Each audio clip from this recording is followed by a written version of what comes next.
ألا بذكر الله تطمئن القلوب. محاسبة النفس. قال أبي بكر وعمر رضي الله عنهما في هذا الأمر.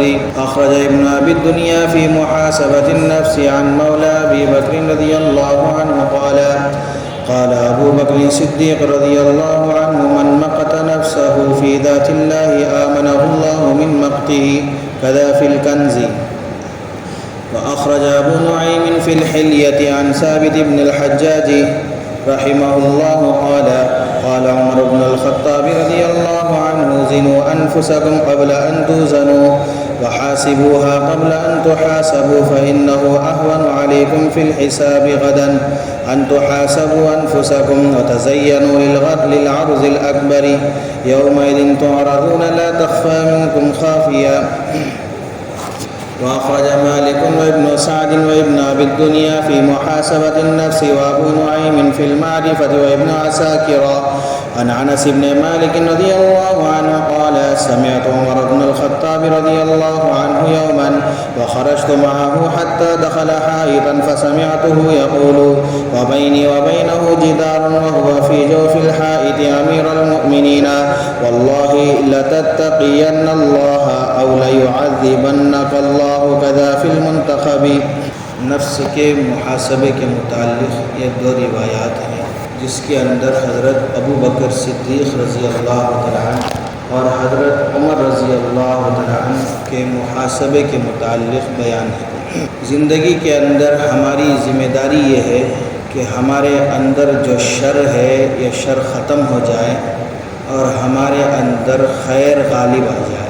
اور نفس کی تربیت یہ بہت ہی اہم ہے، اس لیے کہ نفس کی تربیت اگر ہم کرنا چاہیں تو ہمارے لیے ضروری ہے کہ جو چیز دوسروں کے اندر بری لگتی ہے اس چیز کو ہم اپنے اندر نہ لائیں. جب دوسرے کے اندر یہ چیز اچھی نہیں ہے تو یہ صفت میرے اندر کیسے اچھی ہوگی، تو اس چیز کو اپنے اندر سے ختم کر. اصل چیز ہے کہ انسان آج نفس کی غلامی میں چل رہا ہے. میں بھی اور ہم سب بھی اپنے نفس کے غلام بنے ہوئے ہیں، لیکن اپنے نفس کی تربیت اور اپنے نفس کو رگڑے دینا اور اپنے نفس کو کچلنا یہ ہمارے لیے ضروری ہے. جب تک نفس کی مخالفت نہیں ہوگی، جب تک نفس کے خلاف ہم اپنا قدم نہیں اٹھائیں گے، اس وقت تک خیر کا راستہ ہمارے لیے مشکل نظر آئے گا. صحابہ اکرام رضوان اللہ تعالیٰ عنہم اجمعین نفس کی مخالفت کیا کرتے تھے، جیسا کہ یہاں پر حضرت ابو بکر صدیق رضی اللہ تعالیٰ عنہ اور حضرت عمر رضی اللہ تعالیٰ عنہ کے دونوں کے حالات بیان ہیں. فرماتے ہیں کہ ابو بکر رضی اللہ تعالیٰ عنہ کے غلام راوی ہیں، فرماتے ہیں کہ قال ابو بکر صدیق رضی اللہ عنہ: من مقت نفسہ فی ذات اللہ، جو اللہ کی رضامندی کے خاطر اپنے نفس سے بغض رکھے گا، آمنہ اللہ من مقتہ، اللہ تبارک و تعالی اپنے غصے سے اس کو محفوظ فرمائیں گے، اپنے غصے سے اس کو نجات عطا فرمائیں گے. یعنی کہ نفس چاہ رہا ہے برائی کی طرف جاؤں، لیکن نفس کی مخالفت کرتے ہوئے اپنے آپ پر کنٹرول کرتے ہوئے برائی سے رک رہا ہے، تو گویا کہ اللہ کے غصے سے یہ بچ رہا ہے. تو اس لیے نفس جو چاہتا ہے ہمارا، اس کے خلاف قدم اٹھانا ہمارے لیے ضروری ہے. ثابت ابن الحجاج رحمۃ اللہ علیہ سے مروی ہے، فرماتے ہیں قال عمر بن الخطاب، عمر بن خطاب رضی اللہ عنہ نے فرمایا: زنوا انفسکم قبل ان توزنوا، اپنے آپ کا جائزہ لو قبل اس کے کہ تمہارا جائزہ لیا جائے. وحاسبوها قبل ان تحاسبوا، اور اپنے نفسوں کا محاسبہ کیا کرو قبل اس کے کہ تمہارا حساب لیا جائے. فإنه أهون عليكم في الحساب غدا أن تحاسبوا أنفسكم، تم آج اپنے نفسوں کا محاسبہ کر لو، اس سے کل کے دن حساب میں آسانی ہو. آج ہم نے ہر دن جیسا کہ جماعت میں نکلنے کے بعد امیر صاحب اپنے ساتھیوں سے رات کے وقت میں کہتے ہیں کہ بھائی صبح سے شام تک ہمارا جو وقت گزرا ہے اس کا جائزہ لو، بستر پر جانے سے پہلے اپنا محاسبہ کرو، کتنے عمل میرے آج کی زندگی کیسے گزرے ہیں جو اللہ کو پسند آتے ہیں، اور کتنے عمل ایسے گزرے ہیں جو اللہ کو ناپسند آتے ہوں۔ ہر عمل کا محاسبہ کیا کرو۔ رات میں سونے سے پہلے اپنے آپ کا محاسبہ اس انداز سے ہو، اللہ رب العزت کے سامنے معافی، اللہ رب العزت کے سامنے ندامت کے ساتھ۔ آج کل تو ہماری راتیں ایسی گزرتی ہیں، سوتے وقت موبائل ہاتھ میں ہوتا ہے، گانے سنتے ہوئے، ویڈیوز دیکھتے ہوئے، فلمیں دیکھتے ہوئے سو جاتے ہیں، لیکن یاد رکھے موت کس وقت کس حالت میں کیسے آتی معلوم نہیں ہے۔ ہم رات میں بستر پر ہیں لیکن ہم سوتے وقت ہماری ہاتھ میں موبائل ہے، ہم غلط دیکھ رہے ہیں، اسی حالت میں نیند آ گئی، آنکھ بند ہو گئی، اگر اللہ نہ کرے وہ آخری ہماری آنکھ دنیا کی بند ہو رہی ہو، اسی حال میں موت آ گئی، دنیا سے چل بسے، اللہ کو کیا منہ ہم دکھائیں گے؟ کس منہ کے سامنے ہم اللہ کے سامنے کھڑیں گے؟ یہ جائزہ ہم لیں۔ جب بستر پر یہ ہمارے اندر سوچ آئے گی، ہم اللہ کے سامنے معافی مانگیں گے۔ جب معافی مانگتے ہوئے ہم اللہ رب العزت کے سامنے ندامت کرتے ہوئے بستر پر سو گئے، سنت طریقے کے مطابق قرآنی آیات پڑھتے ہوئے اور وظائف پڑھتے ہوئے، دعائیں پڑھتے ہوئے سو گئے، اور اسی حال میں اگر موت آ گئی، خوش نصیب انسان ہے۔ تو اس لیے ہمیں چاہیے کہ روزانہ کا ہم محاسبہ کیا کریں۔ عبداللہ ابن عبید ابن یعیش رحمۃ اللہ علیہ، جن کی عادت یہ تھی کہ ایک ہفتے کا پورا حساب کرتے تھے، گزشتہ جمعے سے لے کر اس جمعے تک میں کتنی باتیں کیا، سب کا حساب کرتے تھے۔ محاسبہ اس طریقے سے کرتے تھے کہ گزشتہ جمعے سے اس جمعہ تک میری کتنی باتیں فالتو کی رہیں اور کتنی باتیں میری کام کی رہی، کتنی باتیں بیکار میں نے کی اور کتنی باتیں میں نے اللہ رب العزت جس سے راضی ہوتا ہے ایسے کتنے اعمال میں نے کیے، پورے ایک ہفتے کا محاسبہ۔ اور آج ہم کر سکتے ہیں، اگر ایک دن کی باتیں اگر ہماری جمع کر لی جائیں تو کتابیں بن جائیں گی، اتنا ہم باتیں کرتے ہیں۔ لیکن اسلاف زیادہ خاموش رہا کرتے تھے، بولتے تھے تو خیر کے ساتھ خیر کے باتیں بولتے تھے۔ اسی لیے کسی نے کہا جب بولو تو تول کر بولا کرو۔ بولتے وقت ہم یہ سوچیں کہ یہ جو میرا بول ہے یہ میرے لیے خیر بنے گا یا شر بنے گا، پہلے ہم یہ سوچ لیں کہ یہ میرے لیے بھلا بنے گا یا برا بنے گا۔ ہر بات پر ہم غور کریں، اگر ہر بات کو ہم تول کر بولیں تو میرے بھائیوں گناہوں سے بچنا ہمارے لیے آسان، اور یہ اسی وقت ہوگا جب اللہ کا ڈر دل میں ہوگا، اللہ کا خوف دل میں ہوگا۔ اسی لیے صحابہ اکرام رضوان اللہ تعالیٰ عنہم اجمعین محاسبہ کرتے تھے اپنی زندگی کے متعلق، اور اپنی زندگی کے متعلق سوچا کرتے تھے۔ حضرت ابو بکر صدیق عمر رضی اللہ تعالیٰ عنہ فرماتے ہیں کہ اپنی زندگی کا آج ہی حساب کر لو، کل کے دن حساب میں آسانی ہوگی۔ روزانہ ہم حکایت محاسبہ کرتے اللہ کے سامنے معافی مانگتے رہے، ہمارے گناہوں کے اندر کمی ہوگی اور اللہ رب العزت کے سامنے حساب دیتے وقت بھی آسانی ہوگی۔ اور آگے فرمایا وَتَزَيَّنُوا لِلْعَرْضِ الْأَكْبَرِ، اور بڑے دن کی پیشی کے لیے، بڑے دن کی پیشی کے لیے تیار ہو جاؤ، زینت اختیار کر لو، سنور جاؤ۔ کس طرح؟ یعنی بڑے دن مجھے اللہ کے سامنے میدان حشر میں اللہ کے سامنے مجھے پیش ہونا ہے، اعمال صالحہ کے ساتھ، تقویٰ کے ساتھ، اللہ کے ڈر کے ساتھ سنور جاؤ، اللہ کے ڈر کے ساتھ زندگی گزارنے لگ جاؤ۔ جب یہ خیال ہمارے ذہن میں ہوگا کہ اللہ کے سامنے کھڑا ہونا ہے، ڈر دل میں ہوگا، ہمارے اعمال بھی درست ہوں گے۔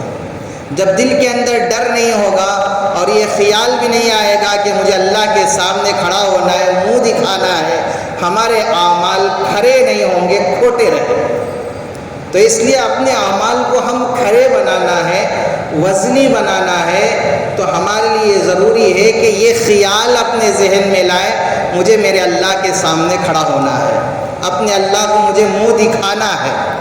جب یہ خیال ہم اپنے ذہن کے اندر لائیں گے ہمارے اعمال درست ہوں گے۔ آگے فرمایا، قرآن کی آیت ہے، یومئذ تعرضون لا تخفی منکم خافیہ، جس دن پیش کیا جائے گا، تمہیں اللہ کے سامنے پیش کیا جائے گا، لا تخفی منکم خافیہ، تمہارا کوئی عمل، تمہاری کوئی بات مخفی نہیں ہوگی، ہر چیز اللہ کے سامنے پیش کی جائے، چھوٹی چھوٹی بات بھی، ہمارے دل کے خیالات بھی، ہمارے ذہن کے خیالات بھی، سب کے سب اللہ کے سامنے پیش ہوں گے۔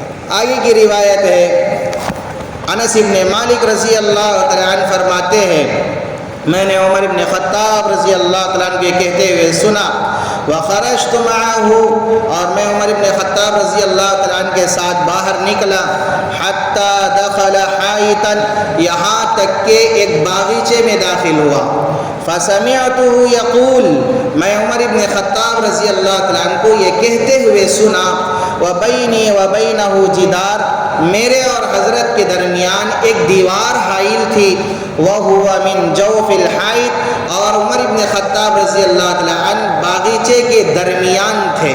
حضرت عمر بن خطاب رضی اللہ تعالیٰ عنہ اپنے آپ کو مخاطب کرتے ہوئے کہتے ہیں، واللہ، قسم بخدا، لَتَتَّقِيَنَّ اللَّهَ، تجھے ضرور بھی ضرور اللہ سے ڈرنا ہوگا، اَوْ لَيُعَذِّبَنَّكَ اللَّهُ، ورنہ اللہ تجھے ضرور عذاب دیں گے۔ اپنے آپ سے مخاطب کرتے ہوئے کہہ رہے، لیکن یہاں پر سمجھیں کہ ہم بھی اکیلے میں بیٹھ کر کبھی اپنی کیا ہے گریبان میں ہم جھانک کر دیکھیں، اپنے متعلق ہم سوچیں کہ میں کیسا ہوں، میری زندگی کیسے گزر رہی ہے، کس حال میں میری زندگی گزر رہی ہے، اللہ کی اطاعت میں ہے یا اپنی مرضی کے مطابق ہے، اللہ کی چاہت میں ہے یا اپنی من چاہی زندگی میری گزر رہی ہے۔ اپنے متعلق ہم کیا ہے اکیلے میں بیٹھ کر یہ محاسبہ کیا کریں۔ اسلاف کا یہ معمول تھا، انس احنف ابن قیس رضی اللہ عنہ جب بھی چراغ کے بازو بیٹھتے تھے، انگلی چراغ میں رکھتے تھے، انگلی چراغ میں رکھ، اس لیے کہ اور اپنے آپ سے کہتے تھے کہ دیکھ اے نفس، دیکھ تو یہ دنیا کی آگ ہی برداشت نہیں کر پا رہا ہے، جہنم کی آگ کیسے برداشت کر پائے گا۔ انگلی نفس کو کیا ہے، اپنے نفس کو کچلنے کے لیے، اپنے نفس کو رگڑے دینے کے لیے، اپنے نفس کی تربیت کے لیے چراغ کے اندر ہاتھ رکھا کرتے تھے۔ اور ایک بزرگ ہے جن کے متعلق علماء نے کتاب میں لکھا، ایک مرتبہ وہ اپنی زندگی کے متعلق سوچتے تھے اور ایک مرتبہ بیٹھ کر حساب لگایا، 60 سال میری زندگی ہے تو 60 سال کو 360 میں ضرب دیا اور دیکھا کہ پوری زندگی کے میرے 60 سال کی زندگی کتنے دن گزرتے ہیں۔ انہوں نے حساب لگایا تو گویا کہ 20 پر 1600 دن بنے، 20 پر 1600 دن بنے، اور دل کے اندر ایک عجیب سی کیفیت ان کی طاری ہوئی اور اپنے آپ کو کہنے لگے کہ اے نفس، اے نفس، 20 پر 1600 21,600 دن ہے، اگر ایک ایک دن کا ایک ایک گناہ بھی اگر لگا لیا جائے تو گویا کہ میری زندگی میں 21,600 گناہ ہے۔ اتنے گناہ لے کر میں اللہ کے سامنے کون سے منہ سے کھڑا ہوں گا، میں اللہ کے سامنے کیسے کھڑا ہوں گا؟ جب یہ سوچ ایک زور سے چیخ ماری، وہیں پر انتقال ہو گیا۔ اور آج ہم دیکھیں ہماری زندگی میں کتنے گناہ ہیں، کوئی لمحہ ایسا نہیں ہے جو گناہ سے خالی ہو، یا تو کانوں کے گناہ ہیں، یا تو آنکھ کے گناہ ہیں، یا تو ذہن کے گناہ ہیں، یا تو زبان کے گناہ ہیں۔ کبھی ہم کسی کے سامنے بیٹھتے ہیں تو غیبت کیے بغیر اٹھتے نہیں ہیں، کبھی ہم کسی کے سامنے بیٹھتے ہیں تو چغلیاں کیے بغیر اٹھتے نہیں ہیں، جھوٹ کہے بغیر اٹھتے نہیں ہیں، جھوٹ سنے بغیر اٹھتے نہیں ہیں۔ صبح سے شام تک گناہوں میں ہماری زندگی بسر ہو رہی ہے، گزر رہی ہے۔ تو میرے بھائیوں، ہمیں سوچنے کا مقام ہے اپنی زندگی کے متعلق ہمیں کتنا محاسبہ کرنا چاہیے، اپنے نفس کے متعلق جو ہم اپنے نفس کے غلام بن چکے ہیں تو اپنے نفس کے خلاف ہمیں محنت کتنی کرنی ہے۔ تو اس لیے ارادہ کریں کہ انشاءاللہ میں بھی ارادہ کرتا ہوں، آپ بھی ارادہ کریں کہ انشاءاللہ آج کے بعد سے اپنے نفس کا ہم محاسبہ کریں، روزانہ تھوڑا سا وقت سونے سے پہلے نکال کر اپنے پورے ایک دن کا حساب کریں اور اپنے اللہ سے معافی مانگتے ہوئے بستر پر جائیں۔ صبح اٹھتے ہی اللہ رب العزت کا شکر ادا کریں اور اللہ سے مانگیں کہ اللہ آج کا دن تو نے مجھے نصیب کیا ہے، گناہوں سے مجھے بچا لیجئے، اعمال صالحہ کی مجھے توفیق دیجئے، ایسے اعمال کی توفیق دیجئے جس سے تو راضی ہوتا ہے، ایسے اعمال سے بچا لیجئے جس سے آپ ناراض ہوتے ہیں۔ صبح سویرے اللہ سے دعا ہو، آخر میں جب رات میں جب ہم بستر پر جائیں توبہ اور ندامت ہو، اللہ رب العزت سے دعا ہو کہ اللہ تعالیٰ عمل کی توفیق عطا فرمائے۔ لك الحمد والشكر يا الله، اللهم صل على سيدنا نبينا مولانا محمد وعلى آله وسلم۔ اللهم أنت السلام ومنك السلام، تبارك يا ذا الجلال والإكرام۔ اللهم إنا نسألك من فجاءة الخير ونعوذ بك من فجاءة الشر۔ ربنا ظلمنا أنفسنا وإن لم تغفر لنا وترحمنا لنكونن من الخاسرين۔ لا إله إلا أنت سبحانك إنا كنا من الظالمين۔ اللهم لا تقتلنا بغضبك ولا تهلكنا بعذابك، وعافنا قبل ذلك يا الله، وعافنا قبل ذلك يا الله۔ اللهم بارك لنا في الموت وفيما بعد الموت، اللهم بارك لنا في الموت وفيما بعد الموت، اللهم حاسبنا حسابا يسيرا۔ صلى الله تعالى على خير خلقه محمد وعلى آله وأصحابه أجمعين، آمين برحمتك يا أرحم الراحمين، والحمد لله رب